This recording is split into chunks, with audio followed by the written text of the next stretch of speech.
What's up, everybody? It's your favorite fighter's favorite nerd, and today we are looking at the MMC Ocular Max Assaultus War Titan Probus. It's too many names, Mac. It's too many. Anyway, this is on loan to me from Joel W. He's let me look at the whole set, even though I have two of them and only wish I had one. But what are you gonna do? You take the good, you take the bad, you take them both, and there you have Plastic Life. Plastic Life. That being said, we're going to take a look at this guy. I'm going to tell you, I have my concerns regarding it. We're going to get to the combine mode as soon as possible. But first, before we do any of that, we're going to get to accessories. Forgive my thumb, I almost cut it off. So, it's healing. Don't worry about me. My Wolverine, Logan, mutant healing power is still working just fine. That being said, we have these two antennas. They are made up of a softer plastic. They're crammed up in a little bag inside of the box, so they come a little warped, so it might take a little TLC to kind of get them back where you want them to be. But one place you might want them is on top of the turret here. So just stick them into these two corresponding holes, so to speak. He comes with a blaster rifle. It's a very simple sculpt, just not a lot of line work, no paint whatsoever. This part does flip down or flip up so that he can hold it or it can plug into the tank mode. Speaking of plugging into tank mode, you'll find a hole for this peg right at the top of the turret, and you can just insert that right in. And he'll hold that just fine, plugging into the back of his palm as Blastoff did. Of course, that will work for combine mode as well. He comes with two of these babies. This one actually has a little bit of paint on it. They're right there with a little bit of sculpt work. Otherwise, just sort of this kind of flat gray plastic that looks like it was cut right off of the sprue. But it comes with two of them. You get this adapter piece. We have the kind of olive color here down at the bottom. These two pieces collapse. They also extend. And the rest is just gray plastic, a little bit of silver paint on there. Wouldn't have necessarily expected it, but it is very much welcome. You can use this and peg it back in here to the back of the tank, and then you'll notice that you have two holes, one on each side. You'll also notice that your two guns will fit nicely in them. And this does look very cool, very reminiscent of the G1 cartoon. Gives you those nostalgic feelings, I definitely will admit. Does the trick. I'm not sure if anybody else has done this, at least to this extent, but this is well done, how they've done this, how they've kind of assimilated all of it. I dig it. In robot mode, if you spin the turret so that the backside of it is facing up and you have this panel flipped up, you can then take the same section. There's a little tab at the back, and you might need to kind of bring this out a bit. And you can plug this in. You got to make sure the olive pieces are collapsed. If you want the kind of over, it's just like his head doesn't, like you can't really have it closed properly. I don't know. It's a thing. It's obviously meant to do it. You got to be really committed to this look, in my opinion, to want to go to this extent with it. But it's something you can do. You can also take these two tabs and use those two holes there, while in combine mode, plug that in if you can. There. And you can store it in the back of combine mode as well. You get an extra swindle head as a kind of a full-blown smile going on. You got the silver paint on the face. You got some purple paint on the eyes. I think they've done a good job with the sculpt here. It looks good enough to me. And they've already included a replacement ratchet joint for Onslaught's shoulder connection. Doesn't give me good feels, but they have included it. There's instructions. There's like a separate instruction page on how to disassemble your Onslaught and reassemble it with this piece. I'm not sure how we're going to roll with that, but it is a thing. Gimmick-wise, I guess it should be noted, you can extend the barrel here, and you can flip up these two pieces for your soldier to get in. I'll try to go over this when we get to the alt mode, but figured it was worth going over. All right, so let's talk about the tank mode. It rolls. At least it feels like it does. It rolls on these wheels. The turrets, or the tracks rather, are locked in place. So, which is fine to me. It's not a deal breaker. It's impressive when they get the tracks to work, but I don't really care personally. That's an individual results will vary thing depending on what you kind of look for or like in a piece. especially a tank piece, I suppose. You also have the silver paint added to the wheels of the tank. The turret is actually ratcheted, and then we have some gray paint added up here, and this is sculpted to look like the kind of softer material that would sort of collapse in on itself as you were manipulating the cannon. So that's pretty cool. And then you have these two pieces for the soldiers to kind of sit up in and point the way. Then you have some softer plastic bits here on the side, so that shouldn't break on you, so that's nice as well. Now this allows you to raise the turret up, so you can kind of go with that look as well. You have the mirrors here, and they're painted, so that's cool. You have all sorts of bells and whistles painted here on the back. The silvers, no golds unfortunately, but some oranges, some reds, grays, and whites. And I think that's about it. Pretty clean underneath. You know, I don't really have any issues with this in terms of the way it looks and the way it operates. My issue with this is my issue with a lot of this figure, and that is mainly that it doesn't have enough paint on it. And as a result, it ends up kind of presenting less than what it actually is, if you follow my logic there. It doesn't look as nice as what it actually is. And speaking of nice things, there's Tiger Tracks. So, pretty decent scale as well. No issues. All right, so let's get him transformed. The turret is attached to a double hinge, so if you unpeg it, you can get a little bit more room. This will allow you to get the arms out of socket a little easier for like a gripping position, and you can kind of move them out to the side. There's a release button here on the legs, and if you split them and press this, it'll allow you to move the leg down. It's just a little awkward for me to get to with old Band-Aid thumbs here. And if there's another hinge here that extends behind the knees. For the feet, there's a little flap here. Move that to the top of the foot and then rotate that around so that it sits properly, which should be pretty self-explanatory. And then you want to rotate this double hinge so that, like it was sitting up here, you want to bring this section of it to the bottom of the foot. Then the gray piece will plug back in, and then you can flip the heel up and bring the heel spur down. I'm not sure if that makes sense, but you can see here it's flat. We're going to maneuver it so that we bring this entire section down on top. And the other thing that we're going to do is where that little notch is there, we're going to get that in line with the notch on the foot. So, bring it down, hinge it up. Now that's all in line, and you can flip the heel up. Spin the waist 180, open up this top part here, flip these darker pieces down, and then bring them back towards the bot. Open up the chest piece.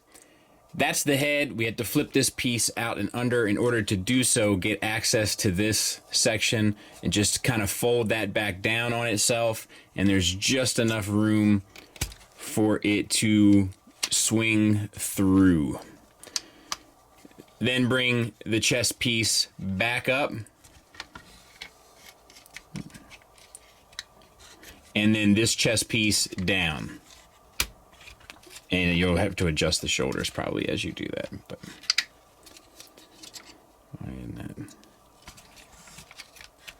there you go. Now for the arms, I like it a lot. So bring this piece out and around. You got to stack these two sections on top of one another, and then untab it from the upper part of the shoulder and bring it down and around. Then you got to bring this piece down and around to form the back of the arm, swing the fist out.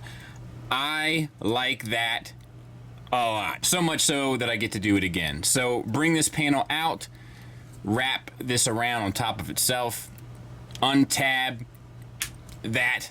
It's a little bit of an omri tab, but untab it from the shoulder, bring it down, rotate this panel back around on the forearm, and it's very smart, clever, new, and fresh. And then just collapse the backpack up. I'll clean it up. We'll take a look at it. So let's talk about the figure. So let me start with the head. It looks great. Tremendous head sculpt. I love it. Orange paint looks good on it. The brown paint looks good on it. And the sculpt work around the kind of helmet looks great. Great job. It's on a ball peg. You get up to there. So kind of limited. Down to there. The swivel. A little bit of sass. No issues. Moving on to the shoulders. We have basically...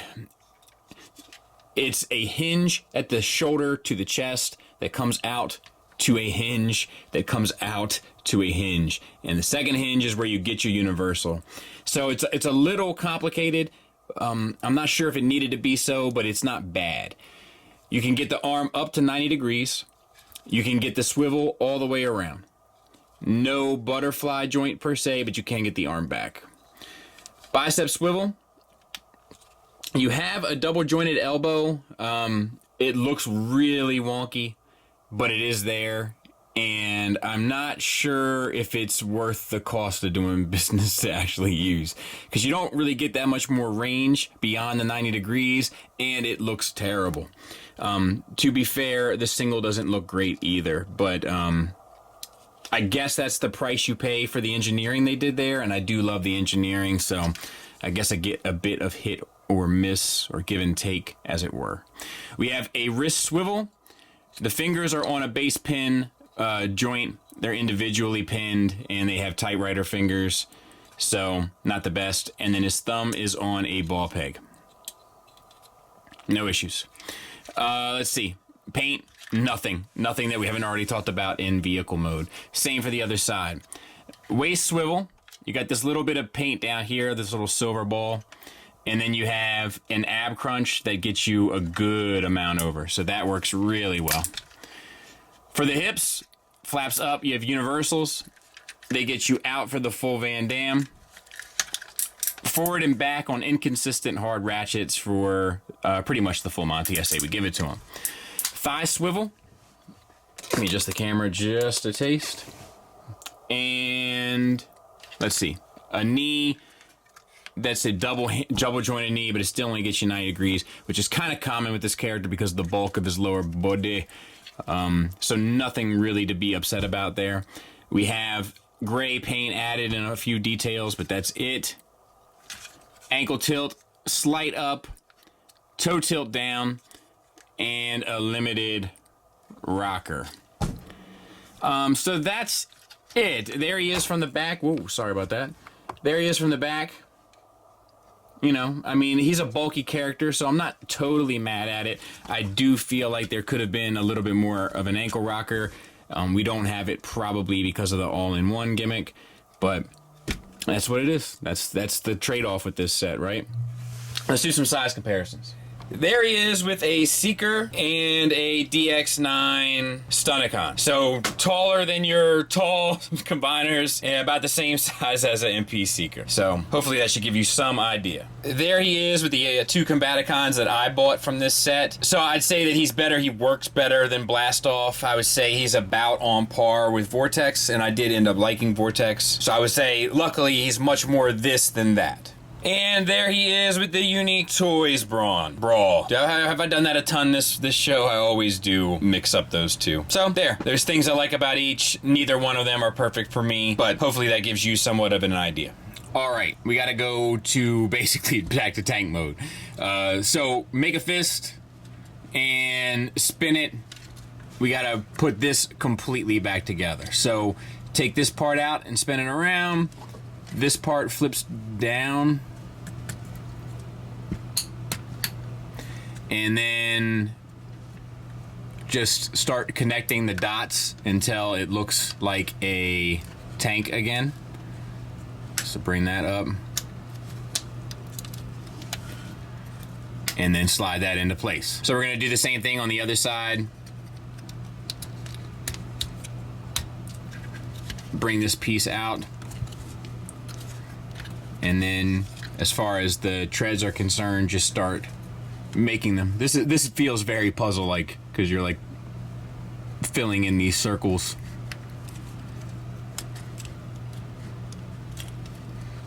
And like I said, that one peg is awfully ornery. So, come on.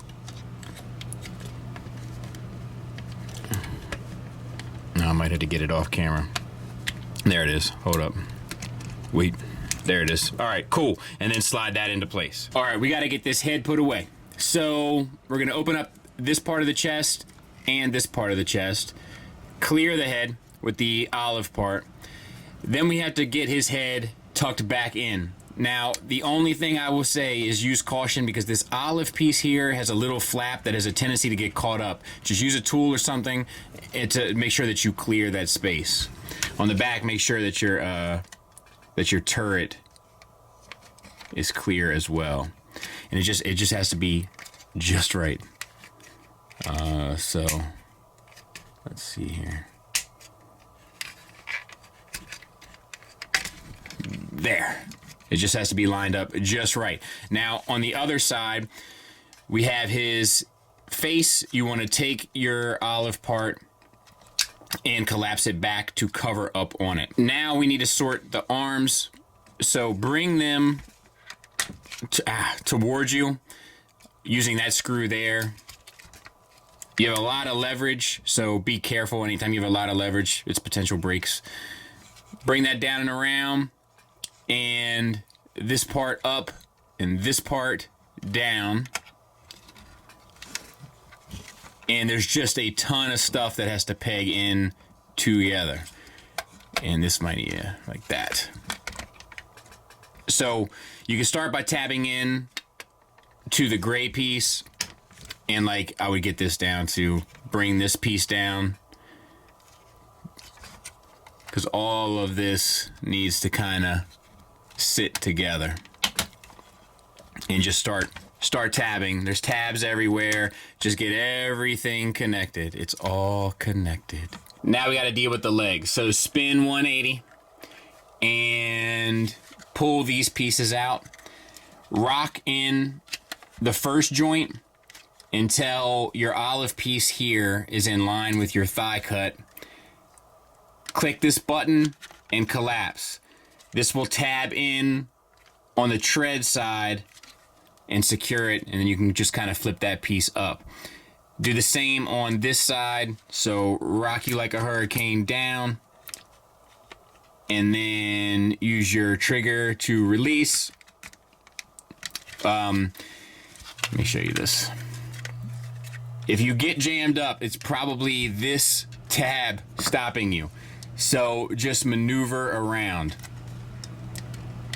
There it was. And then just tab everything together. There's 100 different tabs. They're everywhere. They're on the feet. They're on the heels. They're everywhere.